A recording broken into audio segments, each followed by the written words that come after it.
हाय दोस्तों, कैसे आप सब। उम्मीद करते हैं बढ़िया ही होंगे। मैं हूं ममिता और स्वागत है आप सबका हमारी आज की संडे क्वेश्चन एयर सेशन में। शुरू करने से पहले मैं आपको कुछ यूजफुल इंफॉर्मेशन देना चाहती हूं। हमारे एक व्यूअर है पुनीत रावत, जिन्होंने काफ़ी अच्छा हमें इंफॉर्मेशन दिया है। उन्होंने अपना जर्नी शेयर किए है इन शॉर्ट, और उन्होंने क्या लिखा मैं आपको वो पढ़ के सुनाती हूँ।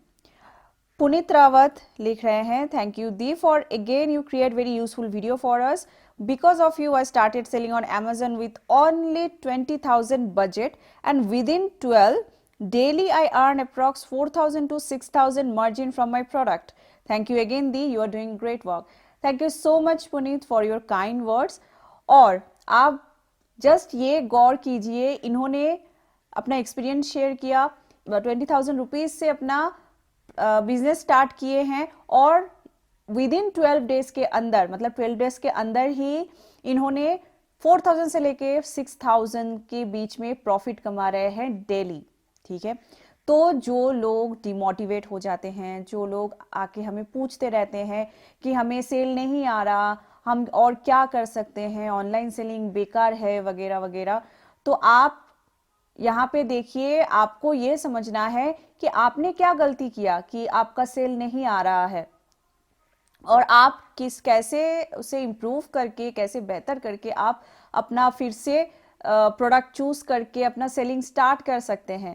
ये एक मतलब अच्छा एग्जाम्पल है। आप सोच सकते हैं, जिन्होंने स्टार्ट किया जस्ट 20,000 रुपीज अपनी बजट से, उन्होंने 4,000 टू 6,000 का प्रॉफिट कमा रहे हैं, इनिशियल स्टेज में है, इनको देखने को मिला है। और इन्होंने क्या किया, इन्होंने सिर्फ हमें कमेंट ही नहीं किया, इन्होंने सिर्फ हमें बताया ही नहीं अपना जर्नी। आप देख सकते हैं स्क्रीन पे, इन्होंने अपने अकाउंट की स्क्रीनशॉट भी शेयर किए हैं, ताकि ये लोगों को बता पाए कि आप भी अपना सेलिंग जर्नी स्टार्ट कर सकते हैं। और अगर आपका सेल नहीं आ रहा है, आपको ये देखना है, ये चेक करना है कि आपसे वो कौन सा गलती हो रहा है, कौन सा गलती आप सुधार के आप फिर से अपना सेलिंग जो है स्टार्ट कर सकते हैं। ठीक है, यहाँ पे अगर हर सेलर का यही हाल होता, अगर वो ऑनलाइन सेलिंग सही से नहीं कर पाते, अगर ऑनलाइन सेलिंग एक जस्ट छलावा होता, तो फिर अमेजन फ्लिपकार्ट तो कब का बंद हो गया होता, राइट। तो आपको ये देखना है जिनका सेल ग्रो हो रहा है और आपका क्यों नहीं हो रहा, इन दोनों में जो फर्क है वो आपको ढूंढना है। और इसके लिए तो हम लोग हैं, हम आपको इंफॉर्मेशन देते हैं, टाइम टू टाइम आपको गाइड करते हैं कि कैसे आपको अपना ऑनलाइन सेलिंग में आगे बढ़ना है। और हमारे चैनल में आपको और भी आगे बहुत सारे ऐसे वीडियोस देखने को मिलेगा, जिससे कि आप अपना सेलिंग जर्नी कैसे स्टार्ट करेंगे और कैसे उसे ग्रो करेंगे। यूजफुल टिप्स और ट्रिक्स भी मैं देने वाली हूँ, तो देखते रहिए। रुपेश डॉग पूछ रहे हैं, मैम ऑनलाइन सेलिंग के लिए जीएसटी और ब्रांड नेम ज़रूरी है, बिना ब्रांड नेम के कैसे सेल करें। देखिए, ऑनलाइन अगर आप सेल करना स्टार्ट करना चाहते हैं तो जीएसटी मैंडेटरी है, कुछ कैटेगरी छोड़ के। ठीक है, बुक्स और जो जीएसटी एग्जेम्पशन कैटेगरी के तहत आता है वो छोड़ के आपको मैक्सिमम ऑलमोस्ट ऑल कैटेगरीज में आपको जीएसटी चाहिए ही होगा। ठीक है, पहली चीज़। और आप पूछ रहे हैं कि बिना ब्रांड नेम के कैसे सेल करें। देखिए, आपके पास दो ऑप्शन होता है, या तो आप जेनरिक ब्रांड नेम से सेल करें अपना प्रोडक्ट, जो मतलब इसमें कोई ब्रांड नेम नहीं होता, उसका सिर्फ जेनरिक नेम होता है। तो जेनरिक नेम से आप अपना प्रोडक्ट सेल कर सकते हैं फ्रॉम डे वन। इसे कोई ज़रूरत नहीं है कि आपको अपना ब्रांड नेम देना ही है।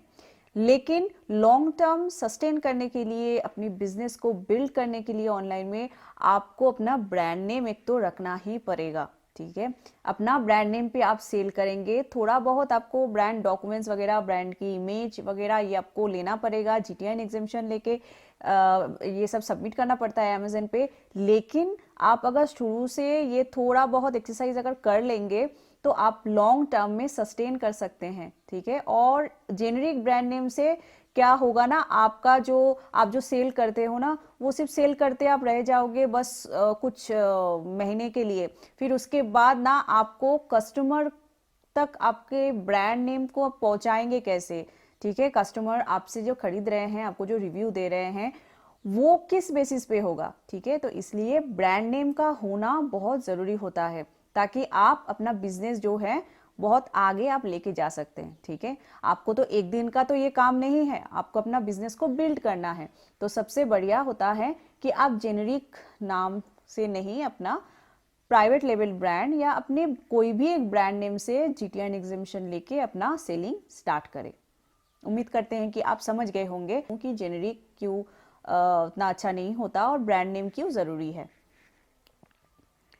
नेक्स्ट क्वेश्चन है के सिन्हा पूछ रहे हैं, ma'am how can I get same day delivery at my home so that without inventory I want to cell.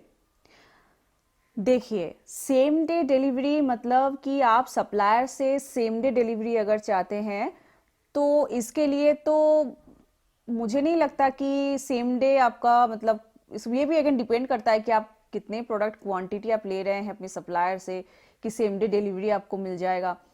और आप पूछ रहे हैं कि विदाउट इन्वेंट्री आप कैसे सेल करेंगे, राइट? तो विदाउट इन्वेंट्री सेल करने के लिए इससे कोई कनेक्शन नहीं है। आप कभी भी विदाउट इन्वेंट्री अपना प्रोडक्ट सेल कर सकते हैं, जिसे हम ड्रॉप शिप कहते हैं।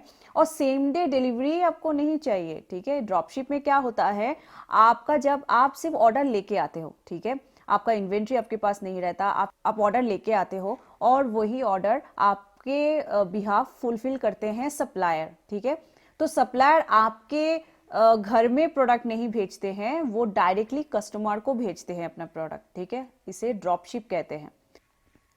नेक्स्ट क्वेश्चन पूछ रहे हैं Minaj Sheikh, hi dear, hope you are doing fine. I am fine, thank you.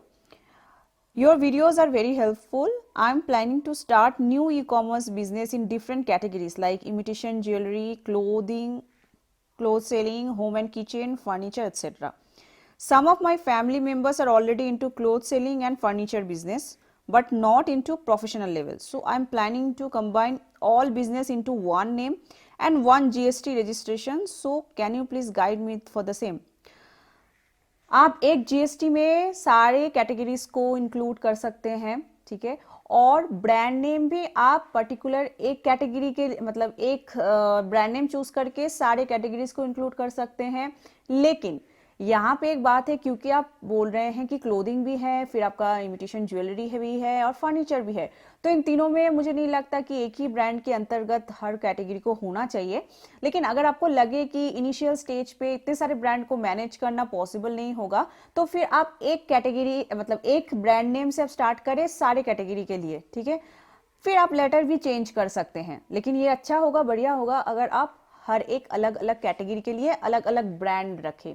ठीक है, और जीएसटी में आप वो सारे जो कैटेगरीज है उसको इंक्लूड करके एक ही जीएसटी रख सकते हैं, क्योंकि ये अल्टीमेटली ये सेलिंग ही है, राइट? आप सेल करेंगे प्रोडक्ट, तो आपको अगर ऑनलाइन आना है तो फिर आप एक ही जीएसटी रखिए।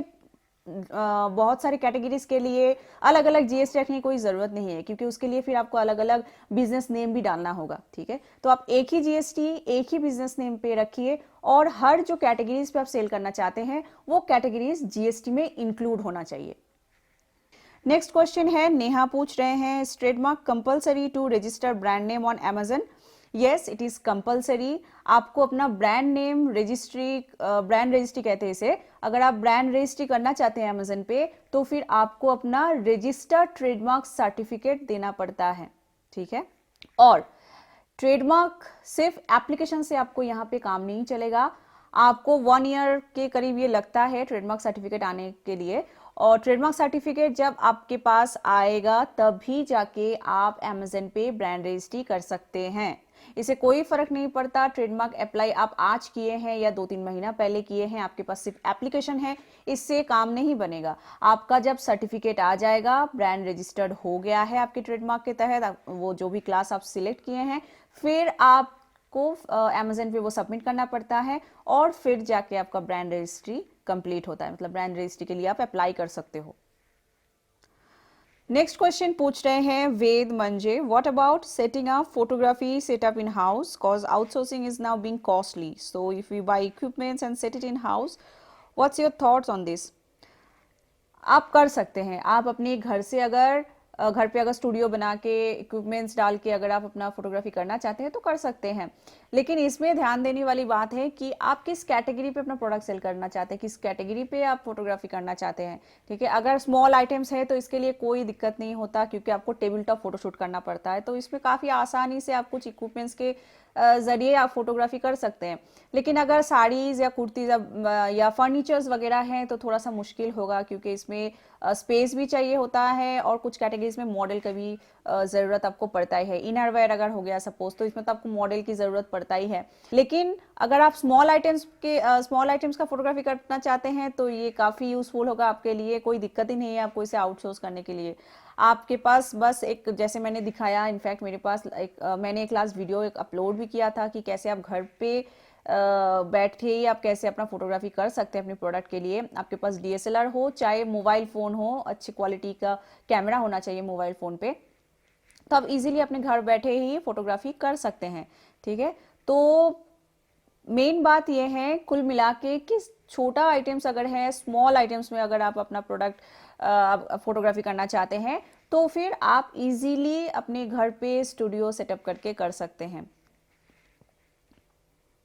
नेक्स्ट क्वेश्चन है, राहुल तोमरे पूछ रहे हैं, what is lightning deal in Amazon market place. देखिए, लाइटनिंग डील होता है अमेजन की प्रमोशनल स्कीम, जो कुछ एलिजिबल सेलर के लिए ही होता है। हर सेलर वो लाइटनिंग डील पे पार्टिसिपेट नहीं कर सकते हैं, और ये आपको चेक करना है। आप प्रमोशन टैब पे जाके डील एक ऑप्शन होता है, उसमें जाके आप चेक कर सकते हैं कि अगर आप एलिजिबल है या नहीं। ठीक है, तो इसके ऊपर अगर आपको डिटेल में वीडियो चाहिए कि लाइटनिंग डील क्या होता है, कौन से वो सेलर होता है जो एलिजिबल होता है, ये थोड़ा सा डिटेल टॉपिक है। अगर आपको इसमें वीडियो चाहिए आप मुझे कमेंट करके बता सकते हैं। नेक्स्ट क्वेश्चन पूछ रहे हैं Amit Singh, your way of communication is excellent, thank you so much.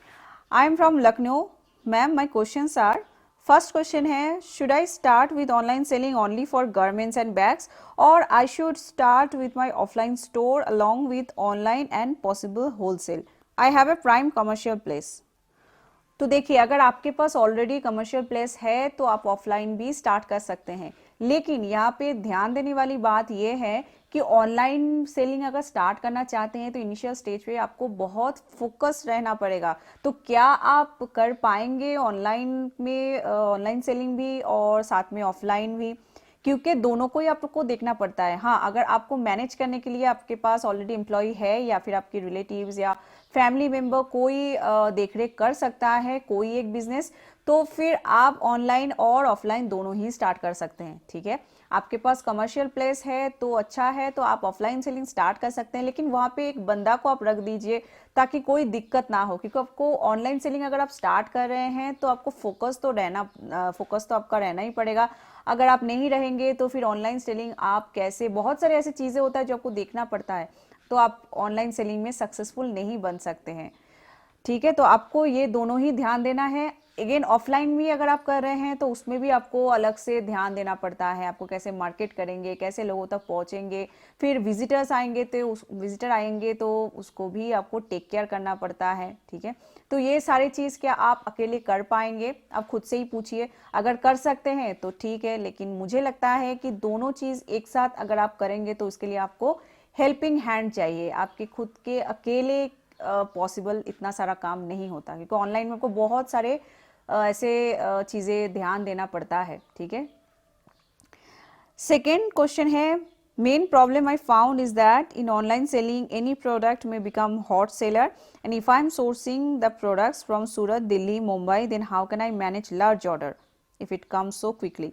देखिए, अगर आपका लार्ज ऑर्डर आ रहा है तो इससे कोई दिक्कत होने वाली तो बात नहीं है, क्योंकि आप अगर दिल्ली, मुंबई या सूरत जहाँ से भी प्रोडक्ट सप्लायर से प्रोक्योर कर रहे हैं, वो पहले आपके इन्वेंट्री तक मतलब आपकी ऑफिस हो या हाउस जहाँ से भी आप अपना बिजनेस स्टार्ट करना चाहते हैं वहाँ पे आ जाना चाहिए। मतलब आप पहले प्रोडक्ट को आपको स्टॉक करना होता है, फिर आपको ऑनलाइन सेलिंग स्टार्ट करना है। ठीक है, ऐसा नहीं कि आप ऑनलाइन सेलिंग स्टार्ट कर दिए, मतलब अपना बिजनेस जो है, अपना अकाउंट रजिस्टर कर दिए हैं और प्रोडक्ट भी सिर्फ जस्ट इमेज डाल के, आप अपना डिस्क्रिप्शन डाल के अपलोड कर दिए हैं, लेकिन स्टॉक आपके पास है ही नहीं, तो फिर ऑर्डर आएगा तो नुकसान तो आपका ही होगा, राइट। और ऑर्डर आएगा और आप अगर फुलफिल नहीं कर पाएंगे 1-2 दिन के अंदर, तो फिर आपके अकाउंट तो माइनस में चला जाएगा और बंद भी हो सकता है।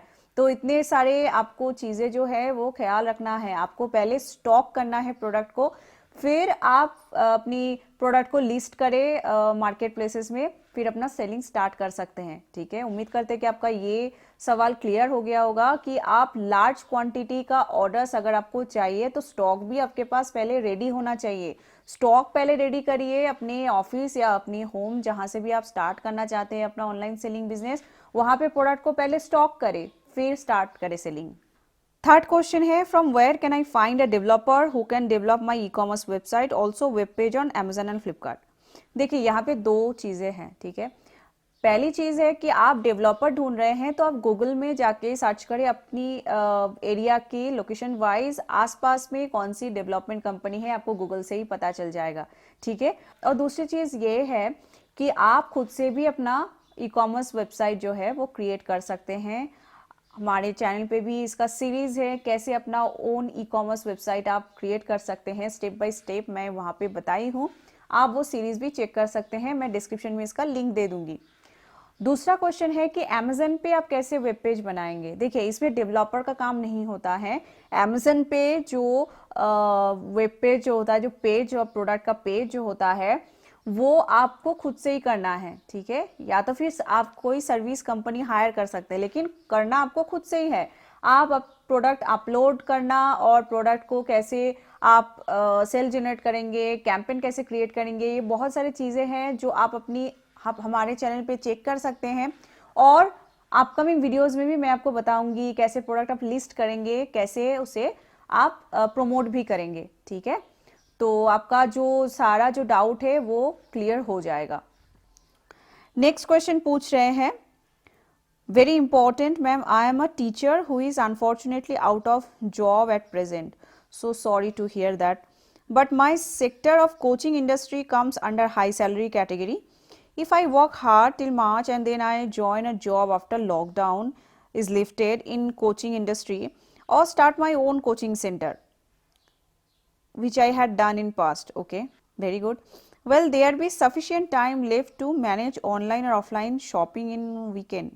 I guess you are asking online selling. तो देखिए ऑनलाइन सेलिंग सभी ऐसे क्वेश्चन पूछते हैं, समझते हैं, क्योंकि सबको पैरेलली भी एक बिजनेस खड़ा करना होता है, लेकिन online selling is not a parallel job और parallel business. Okay, online selling में आपको काफ़ी चीज़ें होता है जो ध्यान रखना होता है। ठीक है, अगर आप ध्यान नहीं रखेंगे, सिर्फ वीकेंड पे ही आप काम करेंगे, तो ऐसे आपका सेल ग्रो नहीं करेगा, आपके बिजनेस ग्रो नहीं करेगा, और कुछ दिनों के बाद आप ऑनलाइन सेलिंग छोड़ देंगे। ठीक है, फ्रैंकली स्पीकिंग, ऑनलाइन में आपको अगर करना है कुछ, कि ऑनलाइन में अपना बिजनेस बिल्ड करना है, तो आपको एकदम डे वन से ही इसके ऊपर मतलब फोकस रहना है, और कुछ नहीं, बस मुझे ऑनलाइन ही करना है। ठीक है, तो ऐसे आपका फोकस रहना चाहिए। अगर आप जॉब के साथ साथ कर सकते हैं, लेकिन डेली आपको बैठना है, डेली आपको अपना अकाउंट चेक करना है कि कितना ऑर्डर आ रहा है, और ऑर्डर क्यों नहीं आ रहा है वो भी आपको चेक करना पड़ता है, आपने ठीक से प्रोडक्ट की डिस्क्रिप्शन भरा है कि नहीं। तो बहुत सारे ऐसी चीज़ें हैं। अगर आप ऑनलाइन ध्यान नहीं रखेंगे, आपको वीकेंड में ही सिर्फ आपको टाइम मिलता है, अगर सपोज ऐसा हो गया कि सैटरडे संडे आप सिर्फ बैठ रहे हैं, तो फिर आपको ऑनलाइन सेल ग्रो नहीं करेगा इजीली, आपके लिए फिर ऑनलाइन सेलिंग नहीं है। अगर आप ऑनलाइन सेलिंग स्टार्ट करना चाहते हैं और आपके पास कॉमर्शियल स्पेस भी है, तो फिर आप ऑफलाइन ऑनलाइन अगर दोनों करना चाह रहे हैं, उसमें ही मैं आपको बता रही थी कि ऑफलाइन अगर ऑनलाइन दोनों ही नहीं मत कीजिए। और आप बोल रहे हैं कि अभी ऑनलाइन भी आपको करना है, ऑफलाइन भी करना है, और कोचिंग भी आप अपना सेंटर ओपन करना चाहते हैं। ठीक है, ये तभी संभव है जब आपके पास टीम हो, जब आपके पास कोई और एक दो बंदा हो जो आपके एब्सेंस पे जो दूसरा जो बिजनेस है उसे टेक केयर कर सके। ठीक है, तो ये मैं सलाह दूंगी, आप 1 बाय 1 स्टार्ट कर सकते हैं। जब आप देख रहे हैं कि ऑनलाइन सेलिंग में आपका काफ़ी अच्छा सेल आ रहा है, एक स्टैग्नेंट वो पोजीशन पे पहुंच गया है, तो उसे आप फिर नेक्स्ट ऑफलाइन पे जाइए। ऑफलाइन पे थोड़ा सा अपना जब प्रमोशन वगैरह वो सब करके जब आप देख रहे हैं कि हाँ विजिटर्स आ रहा है, डेली आ रहा है, तो फिर आप फिर अपना जो कोचिंग सेंटर है उसको ओपन करने के बारे में सोचिए। तो ये सब सारी चीज़ें जो है ना वो वन बाय वन आपको करना चाहिए, ठीक है। आप एक साथ सब करने के बारे में अगर सोचेंगे, ये तभी संभव है जब आपके पास बहुत सारे लोग हो जो आपके लिए काम करता हो, ठीक है, तभी ये पॉसिबल है। मल्टीपल आप कैटेगरी पे मल्टीपल अपना बिजनेस प्लेटफॉर्म ओपन कर सकते हैं। लेकिन आपके पास अगर लोग कम हैं, आपके पास एम्प्लॉय नहीं है, आप अकेले हैं, तो फिर start with one, okay, at a time one, okay. फिर उसके बाद आप नेक्स्ट जब उसे ग्रो कर जाएंगे, फिर सेकेंड स्टेप में आप सारे बिजनेस को कर सकते हैं। उम्मीद करते हैं आप समझ गए होंगे। नेक्स्ट क्वेश्चन पूछ रहे हैं टेक्नोलॉजी ज्ञान। मैम, ऐसे प्रोडक्ट जो पहले से अमेजन और फ्लिपकार्ट पे नहीं है, सेल करना कितना रिस्की होगा, और क्या अमेजन में ऐड के थ्रू लिस्टिंग में ऊपर आया जा सकता है? देखिए, आपका पहला क्वेश्चन है कि ऐसे प्रोडक्ट से जो अमेजन फ्लिपकार्ट में है ही नहीं, ऐसे प्रोडक्ट से क्या रिस्क हो सकता है? देखिए, इसमें रिस्क भी इन्वॉल्व होता है और ये भी हो सकता है कि जो प्रोडक्ट अमेजन फ्लिपकार्ट में नहीं है वो अगर प्रॉब्लम सॉल्विंग हो, ठीक है, और वो काफ़ी यूनिक प्रोडक्ट हो जो एक बार देख के ही लोगों को पसंद आ जाए, कस्टमर्स को पसंद आ जाए, तो फिर आपको कोई रिस्क नहीं बनता, आपका सेल आना ही है, सेल आएगा ही, आपका ग्रो होगा ही। लेकिन अगर ऐसा प्रोडक्ट है जिसका कोई डिमांड ही नहीं है, ठीक है, कोई डिमांड नहीं है उसका, मतलब वो इजीली ऑनलाइन ऑफलाइन में इजीली मिल जाता है, लेकिन ऑनलाइन में वो मतलब मंगवाना इस लाइक कोई नहीं मंगवाता है, तो फिर तब ये हो जाता है रिस्की, ठीक है। तो आपको सबसे पहले तो चेक करना है वो प्रोडक्ट, अगर वो मिल रहा है आपको लेकिन वो ऑनलाइन है नहीं, ये भी पता करना होता है कि क्या वो हाई डिमांड पे है, क्या ये हाई डिमांड वाला प्रोडक्ट है, कि ऐसे ही प्रोडक्ट जो ऑनलाइन में नहीं मिलता, ऐसे तो बहुत सारे प्रोडक्ट है जो ऑनलाइन नहीं मिलता, लेकिन क्या उसका सच में डिमांड है, क्या वो सच में वाव प्रोडक्ट है कि कस्टमर देख के ही मतलब उन्हें खरीदना ही है, ऐसा पोजीशन हो जाएगा, क्या ऐसा है उसमें वो प्रोडक्ट, तो फिर वो आपके लिए काफ़ी बेहतर विनिंग प्रोडक्ट साबित हो सकता है, ठीक है। और आपका दूसरा क्वेश्चन था क्या अमेजन में ऐड के थ्रू लिस्टिंग में ऊपर आ जा सकता है?